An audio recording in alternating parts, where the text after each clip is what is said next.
The abuses of power committed by Justice Thomas and Justice Alito are precisely the types of corruption that the framers understood was an existential threat to our democracy. Instances like these and misconduct like that of Alito's and Thomas's are precisely why the framers gave us the tool of impeachment. Corruption without consequence infects all it touches. And that is why this body, Congress, has a constitutional and moral obligation to hold these justices accountable, to maintain the integrity of our courts, and to uphold the standards of the judiciary and our institutions. Without action against these blatant violations, reasonable Americans have and will continue to lose faith in the court itself. And that last bit is not hypothetical. She's not saying if we don't do anything, then people might lose confidence in the court. She's saying they have no confidence. And not just progressives or lefties or commies or whatever. Lots of conservatives have no confidence in the court because they know what it largely has been for a long time, but especially what it's become.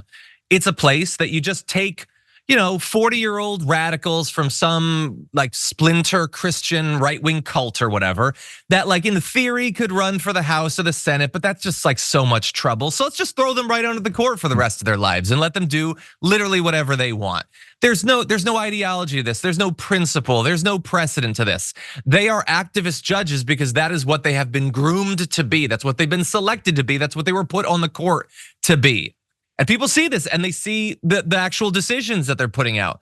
They see decades-long, half-century-long precedent just evaporating because either, well, right-wing base likes it, so I guess we'll give them a bone and take away your bodily autonomy, or we'll get rid of like the Chevron deference doctrine because wealthy corporations, they don't want that to be there. They like the idea of being able to challenge these regulations decades later, not because they have more of an expertise in this area, but because it's in their own short-term profit motive to do so. And so you just have gifts given to the court for decades, and now you have every term gifts being given right back to the wealthiest individuals and companies in the country. The video will continue in just a moment, but first I have a message for you. TYT needs your help. Membership is vital to survival, so please go to tyt.com/team and become a member today. I want to go to one last bit of AOC's commentary and then we'll discuss a bit. Take a look at this. Lastly, we cannot ignore the most important material consequences of this court's unchecked corruption and its resulting influence: the suffering of the American people. We cannot ignore and pretend that this corruption is wholly unrelated to the millions of pregnant Americans now suffering and bleeding out in emergency rooms under the court's unleashing of extreme abortion bans across the United States, which was a key political priority of these undisclosed benefactors and shadow organizations surrounding Alito and Thomas's misconduct.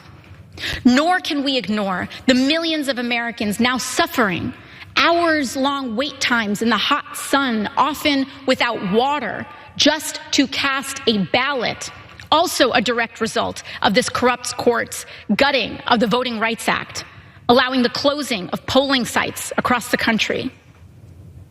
You see, neither these justices nor their shadowy benefactors have to answer to the parents of developmentally delayed children about their decision to gut the power of the EPA and the entire administrative state with it. But they do have to answer to us, the Congress, whom these people, the American people, have elected and entrusted to protect them, to serve them, and to defend the well-being of our democracy. I appreciate and agree with almost everything that AOC said there. I particularly agree that they don't have to answer to those who've suffered under their decisions. They don't have to answer to a whole bunch of people. The only thing I potentially agree with, I think she might have gotten a little ahead of herself, is that they have to answer to us, the representatives. That very much remains to be seen, because you have enough bought Republicans and some bought Democrats filling space, taking up space in Congress, that they might not have to listen to them. And if they don't have to listen to them, if the most blatant political corruption we've ever seen in our whole life, worse than the corruption that's taken out Congress people, that's taken out senators, it's worse than Menendez, it's decades long, and you can see the quid pro quo. If that does not get you impeached, then let's just take the Constitution and would just Sharpie out the section about impeaching them, because it will literally never happen at this point. And so I'm glad that she's at least giving us an opportunity as a political culture, as a community, as a government, to test, to see if we're gonna do anything about this, or if we should prepare for even more emboldened, brazen corruption to come. JR? Well, it's weird because it seems like it's already there. But this is the thing. She talked about the Voting Rights Act. She talked about access to women's reproductive health care and all this stuff being a part of it, and the connections to that, and how they kind of just don't give a damn because that's not their life, bro. And we see those stories. The ones that we saw specifically from women who nearly died or had to escape their state as if it was like in a hostile environment, a foreign country or something, as a refugee from their state just to get normal health care for something that's happened with them, then if they don't care about those stories, which it does when those particular women are telling it, but maybe not so much when AOC is telling it, because, oh, we've already been told how much we hate AOC. That whole thing about alternative facts from years and years ago, I've been thinking about this. When Kellyanne Conway pushed the alternative facts like a week into Donald Trump's term, and that has become the normalcy for everything else that's happened. Everything else that you can say that's obvious fact in front of these people's faces is, no, but that came from you. I don't really believe that. Donald Trump didn't say so. There's no other recourse. If you tell them, and literally, not even tell them, we're looking at the facts in front of us. We're looking at the lists of the things that Clarence Thomas accepted in this quid pro quo. But it doesn't matter to them because they're like, but that's Justice Thomas. He's in support of my guy. They've been told not to care about corruption, blatant, obvious corruption, even though it's right in front of their faces. So the only thing left, as you said, there's not much of a thing that Congress people can do because, again, the majority of the Congress barely is still on the side of pursuing this type of stuff. Only thing left is for maybe some of the justices that are still in there to start exposing this corruption. Yo, I think it was Lauren Windsor went and talked to a couple of these Supreme Court justices undercover and exposed some of the things that they say and think and feel in directions that they like to go and what they think the country should be. That doesn't matter because, oh, it's just this random person. It has to get drastic before it gets drastic. So maybe other folks within the court have to be the ones to say, yo, look, my colleague Clarence Thomas is doing this, this, and that. It seems pretty dirty, but you know what's dirtier? Being a corrupt Supreme Court justice and making sure that this guy has completely unqualified immunity for everything that he wants to do. 100%. Yeah, and look, long term, right now, obviously, we're caught up in the election. We're doing our damnedest in a variety of ways, even if we get opposed from all sides to defeat Donald Trump. But in the medium term, we go back to trying to put as many good people into office as possible. That effort has suffered a lot of damage, as a consequence of the fact that we had a Democratic president. Honestly, we've seen less of that. There have been some good people that have entered office since then, but we need to go back to doing that. And I know a lot of you will immediately think, well, yeah, we do that. And then, some of them turn out to be absolutely horrible, Fetterman. Some of them get taken out by AIPAC money, and some of them, yeah, all of that is true.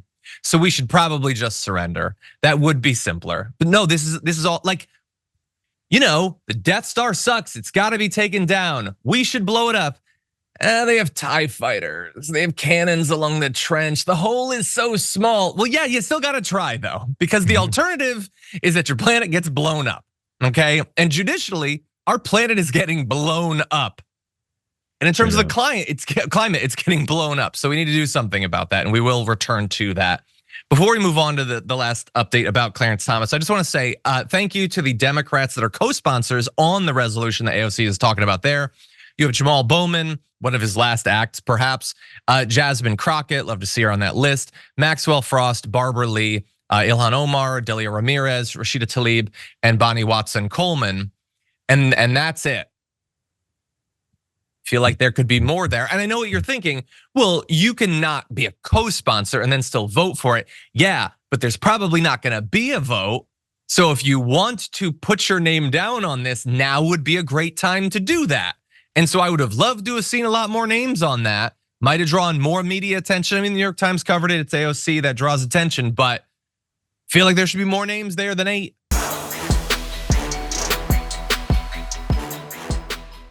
Members make a difference here at TYT. You help make the show happen, and we see you in the chat with your loyalty badge. Click the join button to become a member today.